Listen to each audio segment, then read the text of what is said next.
नमस्कार दोस्तों, आप सभी का स्वागत है। आज की ये मोटिवेशनल स्टोरी ईमान का ज्ञान बताएगी। तो चलिए शुरू करते हैं। काफी समय पहले की बात है। प्रतापगढ़ नाम का एक राज्य था। वहाँ का राजा बहुत अच्छा था, मगर राजा को एक सुख नहीं था।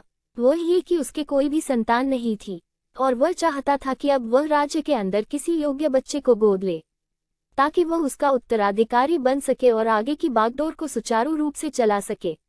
और इसी को देखते हुए राजा ने राज्य में घोषणा करवा दी कि सभी बच्चे राजमहल में एकत्रित हो जाए।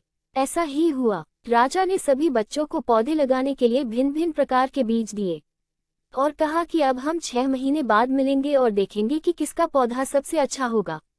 महीना बीत जाने के बाद भी एक बच्चा ऐसा था जिसके गमले में वह बीज अभी तक नहीं फूटा था, लेकिन वह रोज उसकी देखभाल करता था और रोज पौधे को पानी देता था। देखते ही देखते 3 महीने बीत गए। बच्चा परेशान हो गया। तभी उसकी माँ ने कहा कि बेटा धैर्य रखो, कुछ बीजों को फलने में ज्यादा वक्त लगता है। और वह पौधे को सींचता रहा। 6 महीने हो गए। राजा के पास जाने का समय आ चुका था, लेकिन वह डर हुआ था कि सभी बच्चों के गमलों में तो पौधे होंगे और उसका गमला खाली होगा। लेकिन वह बच्चा ईमानदार था और सारे बच्चे राजमहल में आ चुके थे। कुछ बच्चे जोश से भरे हुए थे, क्योंकि उनके अंदर राज्य का उत्तराधिकारी बनने की प्रबल लालसा थी। अब राजा ने आदेश दिया, सभी बच्चे अपने अपने गमले दिखाने लगे। मगर एक बच्चा सहमा हुआ था क्योंकि उसका गमला खाली था। तभी राजा की नज़र उस गमले पर गई। उसने पूछा, तुम्हारा गमला तो खाली है? तो उसने कहा, लेकिन मैंने इस गमले की 6 महीने तक देखभाल की है। राजा उसकी ईमानदारी से खुश था कि उसका गमला खाली है, फिर भी वह हिम्मत करके यहाँ आ तो गया। सभी बच्चों के गमले देखने के बाद राजा ने उस बच्चे को सभी के सामने बुलाया। बच्चा सहम गया और राजा ने वह गमला सभी को दिखाया। सभी बच्चे जोर से हंसने लगे।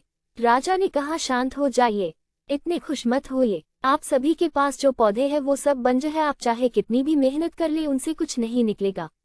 लेकिन असली बीज यही था। राजा उसकी ईमानदारी से बेहद खुश हुआ और उस बच्चे को राज्य का उत्तराधिकारी बना दिया गया। लेकिन हमें इस कहानी से क्या सीखने को मिला? मेरे हिसाब से अगर हम खुद के साथ ईमानदार हैं तो जीवन के किसी न किसी पड़ाव में सफल हो ही जाएंगे, क्योंकि हमारी औकात हमें ही पता होती है। हम खुद को पागल बनाकर खुद का ही नुकसान करते हैं। दोस्तों, हमारी दूसरी कहानी, कुछ लोग हमेशा परिस्थितियों को ही दोष देते हैं।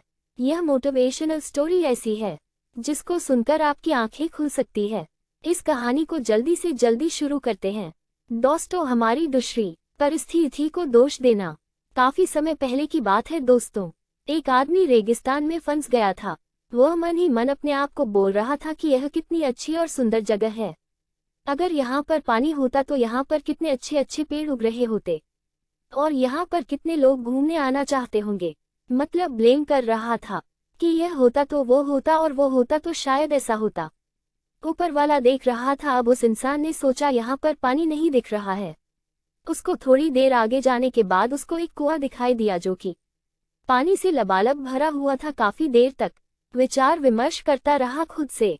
फिर बाद उसको वहां पर एक रस्सी और बाल्टी दिखाई दी। इसके बाद कहीं से एक पर्ची उड़ के आती है, जिस पर्ची में लिखा हुआ था कि तुमने कहा था कि यहाँ पर पानी का कोई स्रोत नहीं है, अब तुम्हारे पास पानी का स्रोत भी है। अगर तुम चाहते हो तो यहाँ पर पौधे लगा सकते हो। वह चला गया। दोस्तों, तो ये कहानी हमें क्या सिखाती है? ये कहानी हमें ये सिखाती है कि अगर आप परिस्थितियों को दोष देना चाहते हो कोई दिक्कत नहीं है, लेकिन आप परिस्थितियों को दोष देते हो कि अगर यहाँ पर ऐसा हो और आपको वह सोर्सेस मिल जाए तो क्या परिस्थिति को बदल सकते हो। इस कहानी में तो यही लगता है कि कुछ लोग सिर्फ परिस्थिति को दोष देना जानते हैं। अगर उनके पास उपयुक्त स्रोत हो तो वह परिस्थिति को नहीं बदल सकते, सिर्फ वह ब्लेम करना जानते हैं। लेकिन हमें ऐसा नहीं बनना है दोस्तों। इस कहानी से यह शिक्षा मिलती है कि अगर आप चाहते हो कि परिस्थितियां बदले और आपको अगर उसके लिए उपयुक्त साधन मिल जाए तो आप अपना 1% योगदान तो दे ही सकते हैं। और मुझे पूरा भरोसा है कि अगर आपके साथ ऐसी कोई घटना घटित होती है, आप अपना योगदान जरूर देंगे।